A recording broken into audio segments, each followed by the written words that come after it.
Welcome everyone to a new video. So today I wanted to talk about a different topic, something that I guess has a bit more meaning than just news for you guys. This video might be in a way like a problems with Christian hip-hop, but just points that I think Christian hip-hop needs to do better on, and I'm gonna go over 5 today. Hear me out on all 5 if you want to get the full context, get the most out of the video. My first point is for Christian rappers to stop being vague. Now, what do I mean by this? Stop being cryptic. I mean, to a certain point, it's cool like not to use Christian lingo and stuff so others can understand it, but when it's to the point where no one knows what point you're trying to make. For example, this may have came to you guys' head, but with the latest Kevy Joey Jewish song, it's really dope song, by the way, go and check it out. But I had no idea what he's on about. Like, I mean, I know there's a lot of definitions for juice, and he's like running with thugs because they know I can source it. I mean, I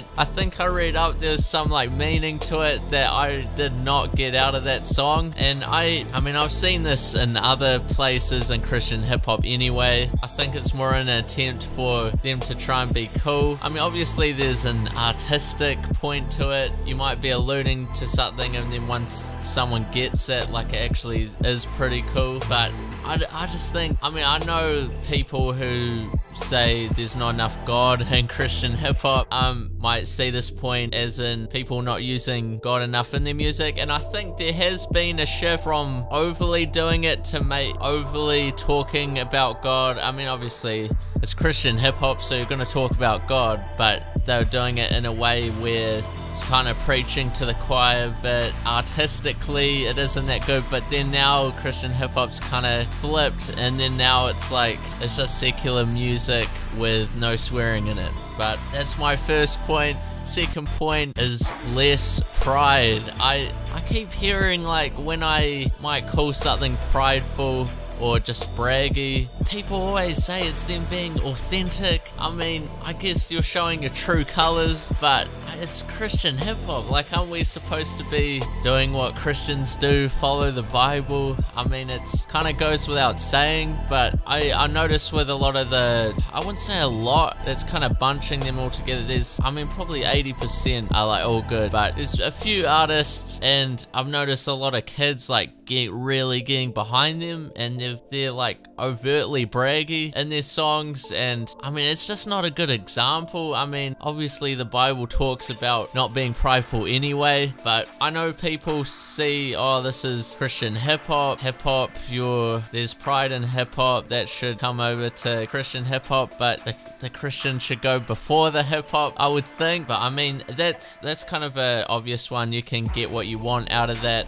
I know quite a few people have noticed that as well, if I've mentioned it in a video. But yeah, less pride. My third one kind of goes with that. No swearing. I mean, I thought this would be an obvious one. Now, I have certain exceptions to the rule, whether if it's something in context, like the N-word. For example, Caleb Mitchell's, I think halfway through his intro song, used the N-word, but in context. And I think I haven't heard the song yet, but it's off Reconcile's new album, and then I think the song's called like Just Another N-word. In that context, I think it's alright if you're trying to get something off your chest and you use it in a certain context. I just think, I mean, it's fine. Whether other words, like other swear words, can be used in that context, I mean, I guess you have to wait and see. I mean, it just makes Christians look like hypocrites, honestly. I mean, from the outside looking in, I mean, most people associate Christians with not swearing, being decently good people, usually. I mean, I know some other people have other thoughts about Christians, about Christian views, but generally, just like good people who don't swear and stuff, it just makes us look like hypocrites. I mean, there's verses that speak to that, but yeah, I mean, I think it should go without saying. So my fourth point is relevant music. Now, there's been a shift towards this recently. I mean, Christian hip-hop, and I guess just Christian music, has always been behind or just copying the trends, but being like maybe 5 years behind on the sound. Now, when I say this, I don't just mean like the trap sound. I mean, you could even try and have your own sound and try and get ahead of what's popular, so it might be more relevant in a year or so, or just better production. Like, there's a lot of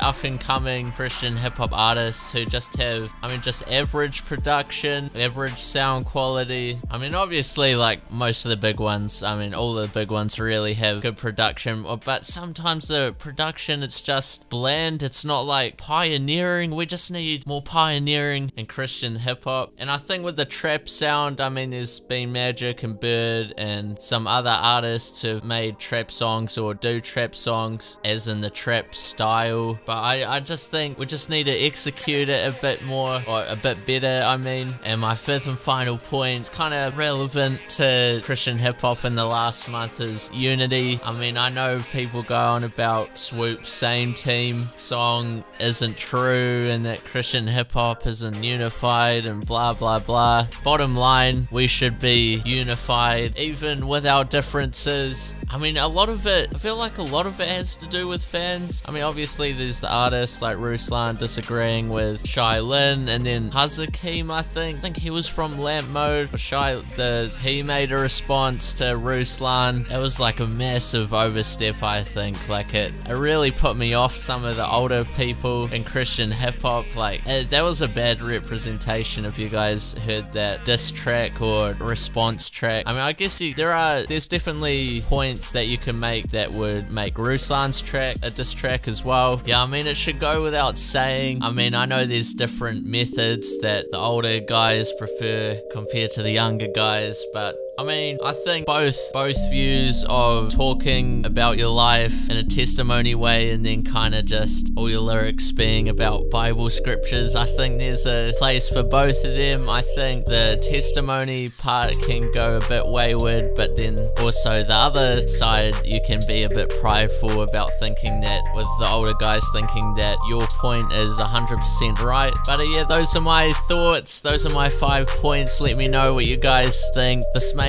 cause a bit of discussion, so let me know your guys' thoughts. Watch all the way through. I mean, if you're listening to me now, you probably did. But yeah, go and follow me on @DavidLivick on Instagram and Twitter. Let's try and get Twitter to 400 followers and Instagram at 200 followers and YouTube to 3,000. We're getting close. We're heading towards pretty quickly, so go and check out all those things. If you want to support me more, support me on Patreon. You can do $1 a month, so that's $12 a year. I mean, $2.24 a year. Whatever you feel like doing to support me, that is probably the biggest thing you can do to support me right now. But yeah, thank you guys so much for watching, and I'll see you guys in my next video.